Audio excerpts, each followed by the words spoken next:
Kalau memang nggak bisa ya siap kecewa, tapi kalau masih penasaran ya dicoba terus, nggak masalah. Sedangkan kalau masalah ikut kontes dan enggaknya, asal kita bayar di kontes itu bonsai itu pasti masuk, nggak tahu ditaruh di kelas prospek yang atau kelas bakalan.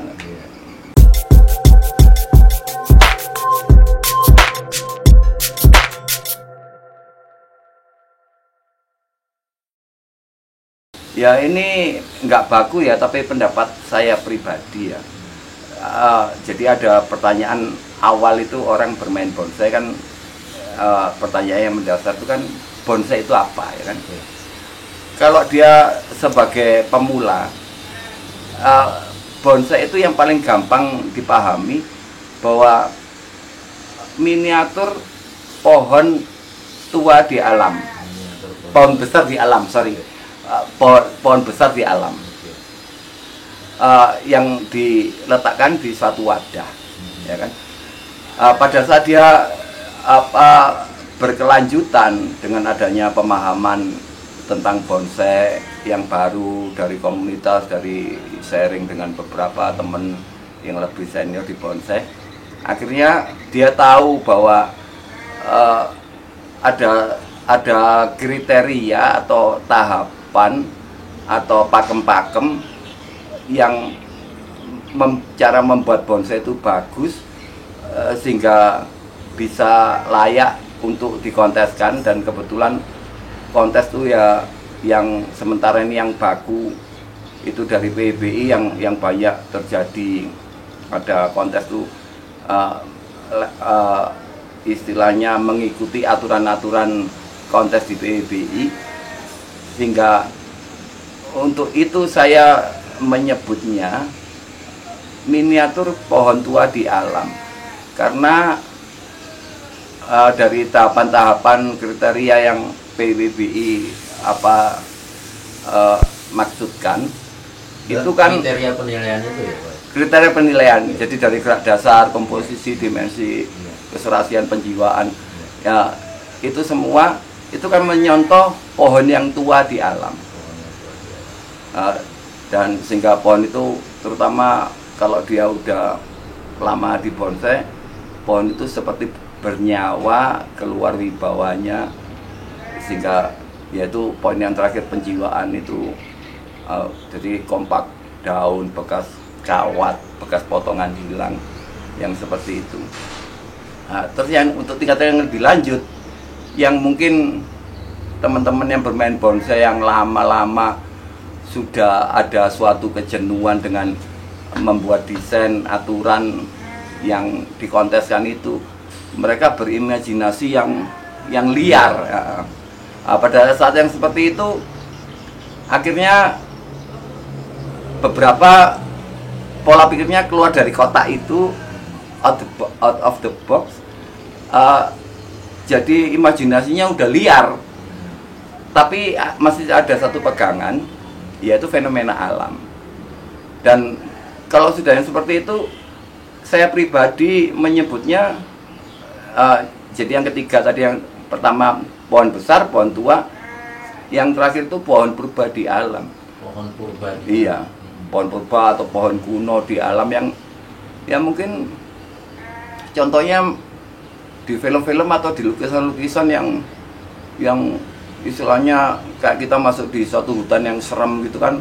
Sehingga kalau saya pribadi, makanya banyak desain pohon saya expose root, karena tak lihat perwakilan dari pohon yang angker itu ya dari perakaran yang bukan lebari, istilahnya menapak mencengkeram bumi, tapi sudah naik turun melingkar ya, karena saking tuanya pohon sehingga dibilang pohon purba itu ini ya pendapat saya pribadi seperti itu. Untuk jenis bahan Pak Koko, Siap. yang kalau saran Pak Koko untuk jenis bahan, misalnya untuk teman-teman pemula yang baru mulai, itu sebaiknya memilih jenis bahan yang seperti apa, dari jenis pohonnya mungkin.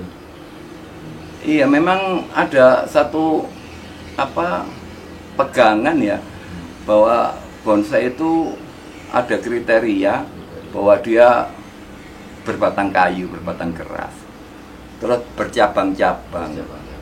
daunnya mau kecil, yang seperti itu. Kalau saya pribadi paling gampang, pohon apa yang bisa dibonsai? Yaitu yang sudah ada contohnya, sehingga menjadi narasumber yang kompeten. Ya dari, kalau kita ngelihat pameran besar itu ada kelas utama itu pohon yang udah di training lebih dari 10 tahun. Ya itu jenis pohon itu yang bagus, yang layak di bonsai karena udah terbukti di pameran memang bisa kan gitu ya.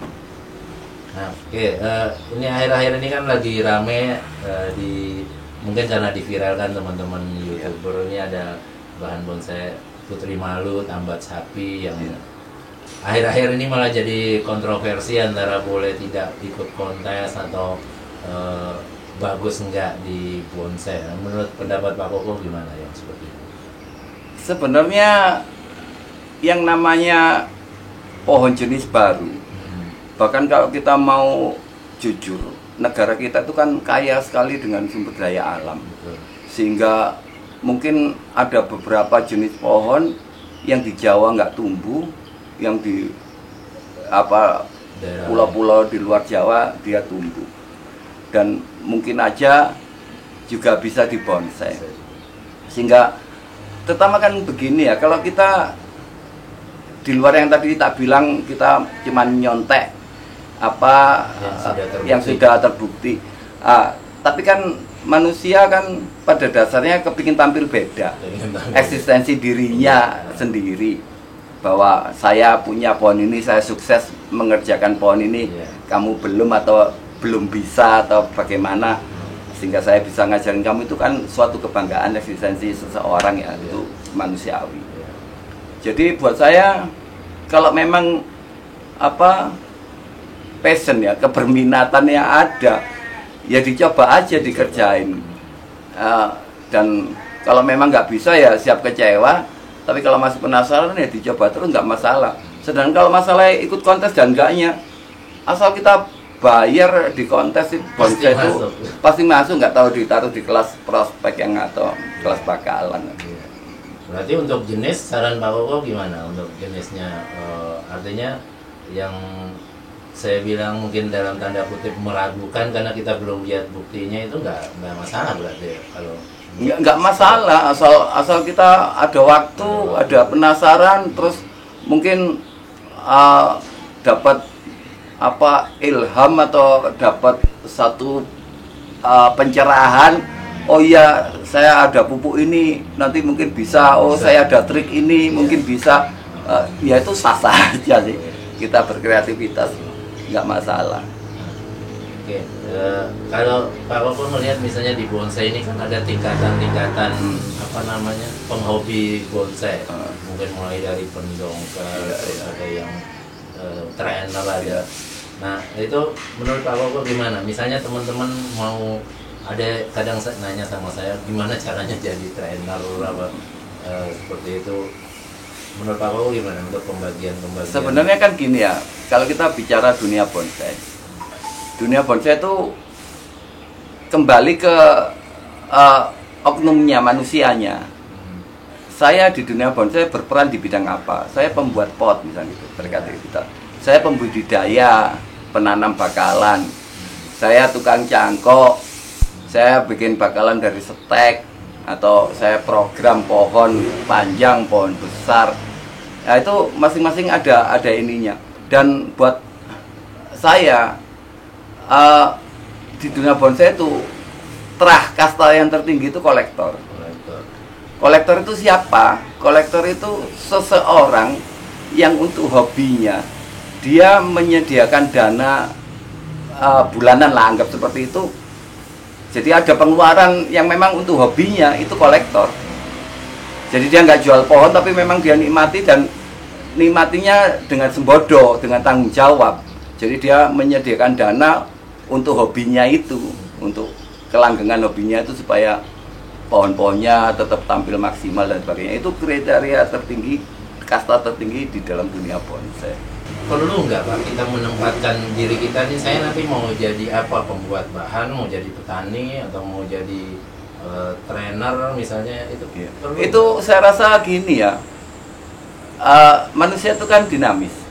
Mungkin awalnya, oh saya kepingin jadi trainer, saya harus belajar ini.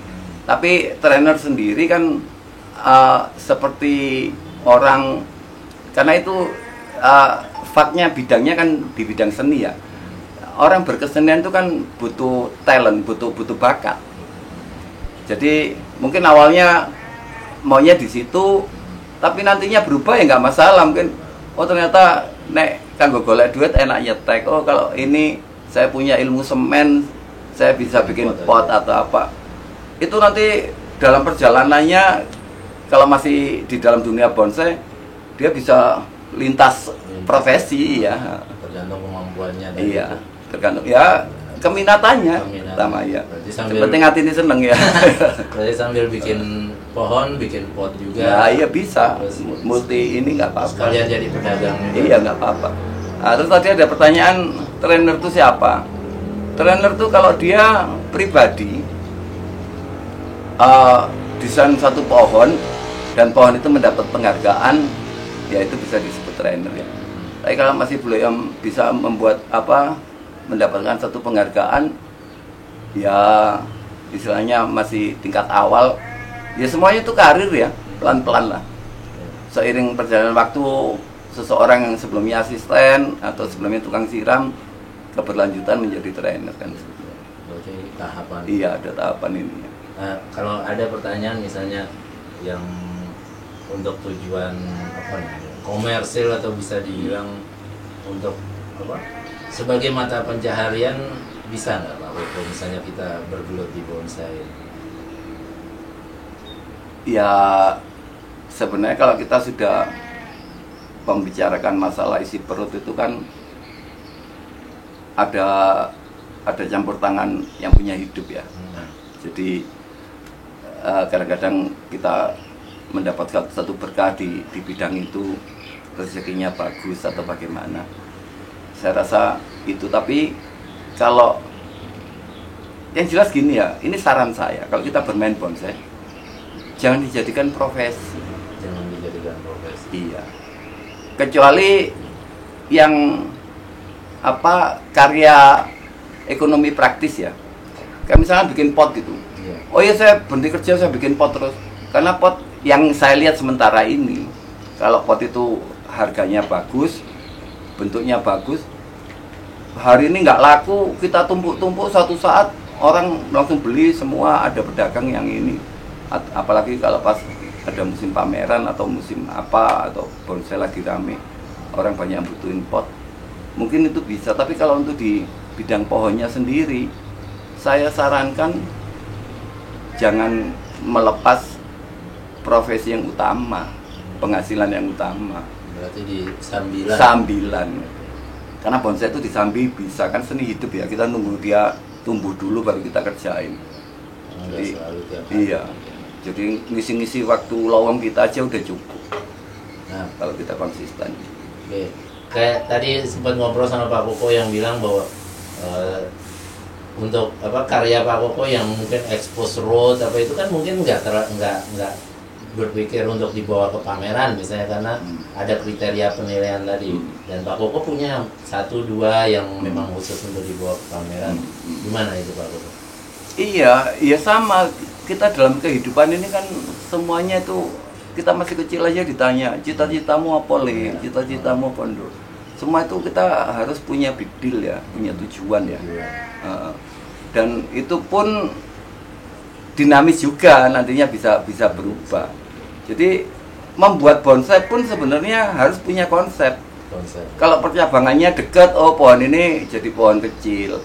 Kalau percabangannya jauh-jauh, tak ground supaya batangnya membesar, karena jarak batangnya jauh-jauh sehingga potensial untuk bikin pohon besar. Jadi perencanaan itu untuk mencapai tujuan itu seberapa bisa dikonsep, memang dikonsep supaya nggak melenceng.